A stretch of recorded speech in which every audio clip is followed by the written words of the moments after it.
Well, here's another recipe. It's called my brown sugar jerky. It came from way back when people used to use brown sugar to cure hams and things. Hams and bacon, for instance. Anyway, you use 8 pounds of your favorite meat, 5 teaspoons of liquid smoke. If you're going to smoke this in a smoker, you can emit the liquid smoke. But if you use liquid smoke, it comes in mesquite, it comes in hickory, it comes in oak, pecan, so you can just get your choice, whatever you like.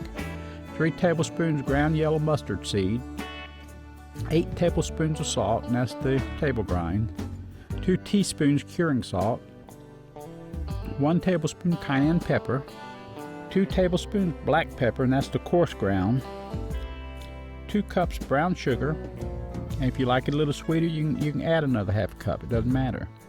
2 tablespoons garlic powder, 1 cup of honey, and 4 cups of water.